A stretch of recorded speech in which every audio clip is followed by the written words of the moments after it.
So I wanted to make a video just walking through some of my current training and some of the rationale in terms of why I have things laid out the way I do across the week. One of the common questions that people have is, what is the best training split? And there isn't a definitive answer to that question because it's entirely context dependent. The best split is the one, as cliche as this sounds, like the best split is the one that you enjoy and you can stick to. And, assuming it's checking the boxes in terms of seeing progressive overload, things like that. And the more advanced you become, the more kind of like a bottom up approach you might take to program design. So for me personally, I start with, okay, what are my constraints in the week? Like what days can I not train? And for me right now, having the weekends, both days off or at least one day off is important to me. And so I like to have the option of having weekends off. Probably the most typical approach is like an upper lower split, or maybe they're doing the full body 3 times a week. I personally don't enjoy doing full body training that much. I like having, this is just preference, not necessarily that I think it's detrimental or not as optimal, but I like having a slightly more like dedicated focus, even if it's just, okay, this is the top half of your body and then this is the lower half. Bouncing around from lower to upper, just not a huge fan personally in my own training with full body, like hypertrophy approaches. The knock on upper lower, most people are going to be training arms in like delts, like lateral raises, rear delt raises. They're going to be doing that after compounds. You don't have to, but I think most people probably are. And so your performance can suffer on those, whether or not that can, any hit to performance can be offset with a little bit extra volume. That's very possible. If your arms are a weak point and you're wanting to bring those up, you could either do them first thing in the session or tack them on at the end. I think you can still do an upper lower split and see, development there, definitely. By the time I get to those movements, sometimes a little bit less mentally engaged. And so I feel like for something that I want to focus on, like arms and lateral delts, like I want to be fresh for that mentally. The approach I have right now is like lower body on Monday, torso on Tuesday, shoulder and arm isolation Wednesday, and then lower on Thursday, and then like a full upper body session on Friday. And what I like about this is I can shuffle it. If I don't want to train on Wednesdays, I can make that Tuesday torso session a full upper body session. So it's flexible. It's giving me the weekends off. Or if I know I'm going to train on the weekend or I have the opportunity to, I might do something like chest back on Monday, lower on Tuesday, shoulders, arms, Wednesday, maybe Thursday off, and then like upper lower on Friday and Saturday. So this layout, it keeps the same theme, but it allows me to kind of shift things as needed throughout the week. The first lower session, I like to start with leg curls on all of my leg sessions. This isn't something I used to do, but have been doing it in recent years. I think it was maybe John Meadows originally that I heard this piece of advice from. It's a good warm up, and I always find my squat patterns just feel better. And some of that could just be knees feeling a little bit better. I don't have to do maybe quite as much workup on the back squats to have my knees feeling good. And I think that's historically, like I've dealt with some knee issues in the past. And so keeping this, starting with leg curls is a really solid approach. And then I'm doing back squats. These are something I've just recently reintroduced. I haven't done them in a while, focusing primarily just on bodybuilding, but I miss back squatting. So I'm doing those. I've been away from them long enough where like I've been able to add load pretty much every session and match reps. And when it gets to a point where it's like I'm going to be like at a 0 RIR, if I try to match reps, then I'll just drop the rep range. So like I'm starting at 6 and doing just a couple sets of 6. Next session, increase weight a little bit. Once I'm kind of at the end of the runway there, I'll do sets of 5 and just kind of pare it down and see how far I can run with that. And I think this approach works well if somebody's been away from a movement for a while that they were previously a good bit stronger on. But obviously there's a degree of proficiency that's lost if you haven't back squatted in quite a while. So I have those in actually on both days. My favorite glute movement by far is like a glute biased Bulgarian split squat. And I really like doing these on a machine because it takes out the stability aspect. I think one of the reasons a lot of people dread split squats is they can just be kind of a pain in the ass to set up in terms of balance. Doing them in a Smith machine, I find I can just bring a little bit more intent, less mental bandwidth on stability and a little bit more output. The other nice thing, that back leg, like that rec fem gets a little bit of work on that back leg. Unlike a bilateral squat pattern where the rec fem isn't getting hit really at all, On the split squats, that back leg, there's kind of like some force in terms of hip flexion on that back leg, which, can hit the rec fem reasonably well for a otherwise like compound movement. And then standing calf raise is pretty simple here. Sometimes I'll do these on the Smith machine. My favorite standing calf raise approach, if I have time to set it up at my place, is like a belt squat calf raise. One of the issues, with like knees extended calf raises can sometimes be, for me, like I get some like nerve tension behind the knee if I'm flexed at the hip. So if I'm doing like a leg press calf raise, like that's gonna certainly still bias the gastroc, but I get some of that like nerve tension since I'm flexed at the hip. So standing variations just always feel better. I feel like I can get a deeper stretch. If you have like hypermobile knees or prone to hyperextension, don't do this. But one of the cues I like on the bottom of those calf raise is like to lightly flex my quad. I feel like I get a much better stretch, like a deeper stretch. You can give that a try. Just be careful with it, obviously. Belt squat calf raises, it removes the axial loading. So they just feel less taxing, I guess. Not that calf raises are extremely taxing, but like some of the machines at the gym with like the pads on the shoulders, the standing machines, like they're just not comfortable. The pads are all compressed. So Smith machine or belt squat calf raises are my preference there. And then I finished that day with a quote unquote like upper ab movement, in this case like a decline sit-up or a rope crunch. Day 2 is my torso day, and this could also turn into an upper body day if I know I'm not able to train Wednesdays, or if I'm just in a good flow on Tuesday and have a little bit more time, I might tack the arm work on at the end here. But my default at the moment is to have arms and delt isolation on their own day on Wednesday. But this Tuesday session, starting with barbell bench, kind of like squats, haven't done it in a while, and I feel like I've always kind of responded pretty well to it, even for a hypertrophy movement. My last off season, this current off season's been a long time, but before that, most of my pressing, my chest development came a long way. And during that time, it was primarily powerlifting focused. I think the barbell bench, probably made up 80% of my total pressing. And so I think it can work well for me, and I enjoy it, and I kind of miss it, which is why I have it in here. It's not, I think, for a lot of people, the ideal selection, but right now I have it in the mix. Dumbbell upper back rows. Berto actually kind of showed me this approach to executing them the other day. The cue he suggested was, like a reverse dip. So it's less elbow flare than I was kind of used to for an upper back row, but I'm getting a lot of shoulder extension. It's a great movement. I would definitely give it a try. It's kind of at a 45 to 60 degree incline about, and then you're just pulling your elbows up and into extension. Secondary press in this case is Smith machine military.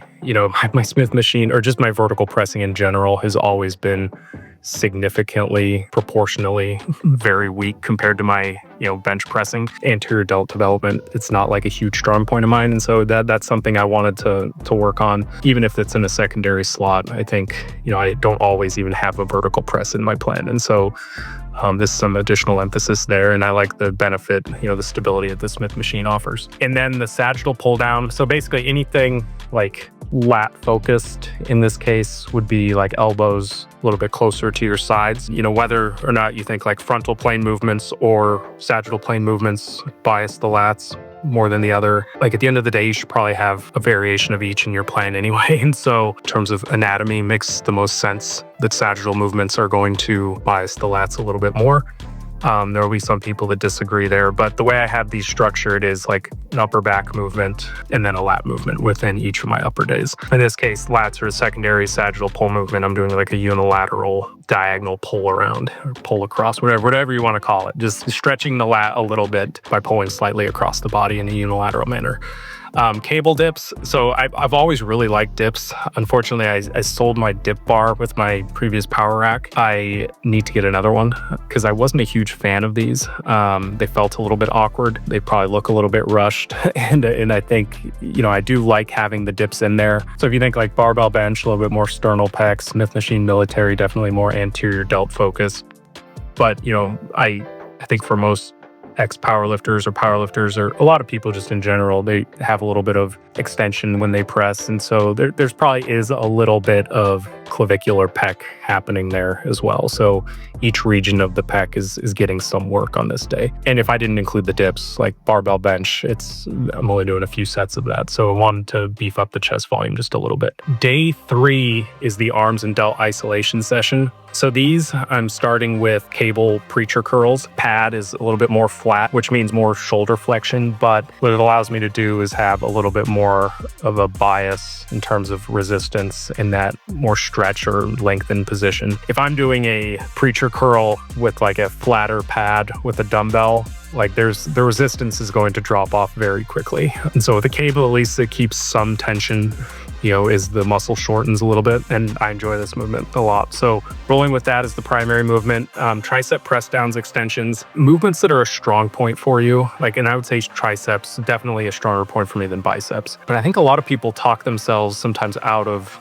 an approach that's already working very, very well for them. I've always just really liked tricep press downs, extensions, whether it's with a rope or a V-bar, in between the pressing and, any long head contribution with the isolation movements. I think it's like my bases are being covered. I'm not trying to overthink it too much. So I have those in there. Cable Y raises. I love these for lateral delts. These are something that, I sometimes get some pinching if I'm using dumbbells. For whatever reason, the cable Y raises just feel really good. And it's also something you don't really have to think about. It kind of pulls you into the scapular plane, and then you just kind of point your arms up. They definitely are my lateral delt movement of choice.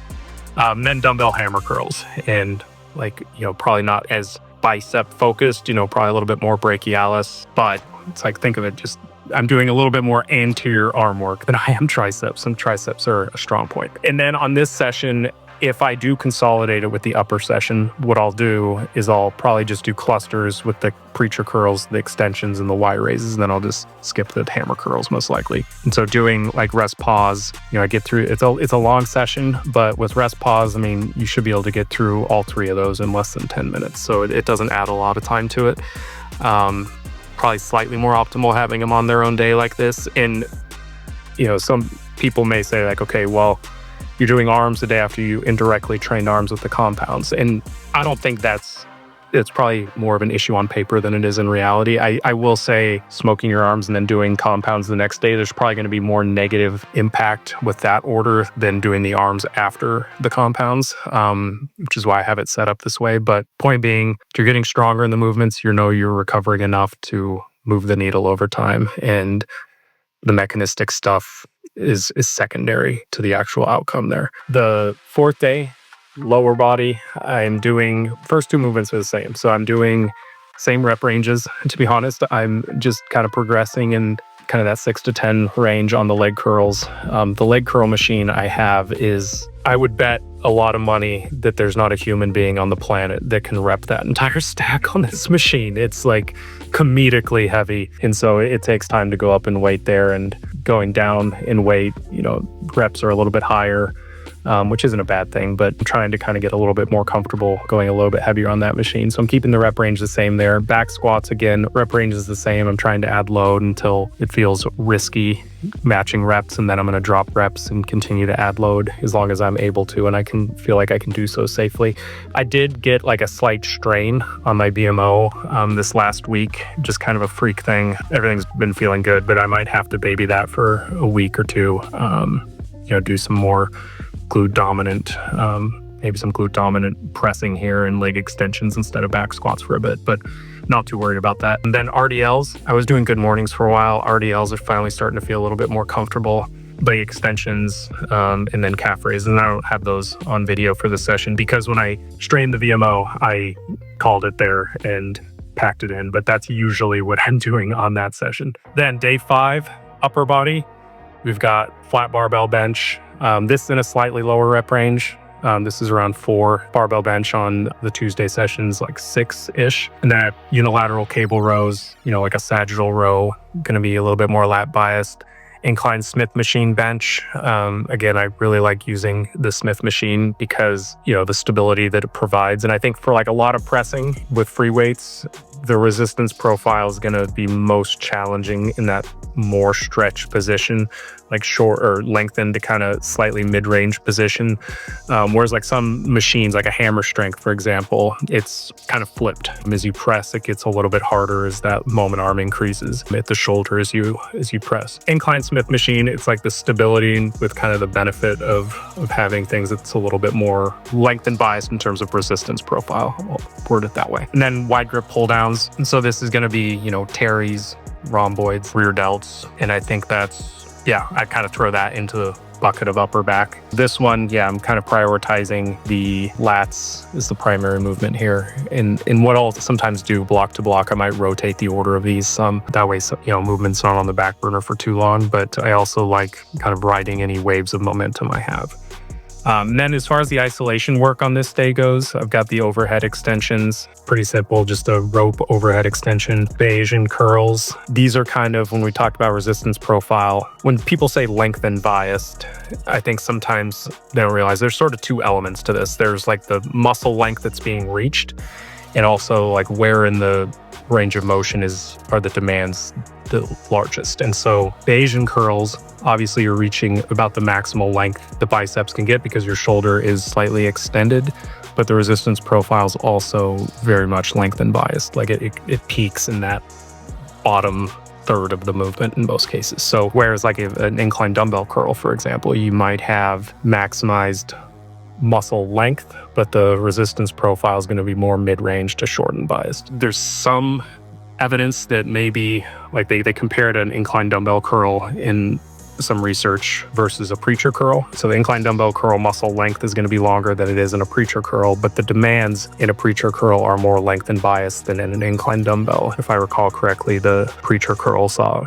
greater degrees of hypertrophy, and I don't recall the author of that study. Point being, like if I had to pick one, I probably would focus more on the resistance profile than the total length reached of a muscle group. But again, that's one study, and you know, that might not be the case for some other muscle groups. And then some behind the back lateral raises, just some variety here. I have to be a little bit more deliberate with these. These are also just one of my favorite kind of lateral raise movements, but I've considered even doing just cable Y raises on both days. I may end up doing that, but for now, you know, the variety is there.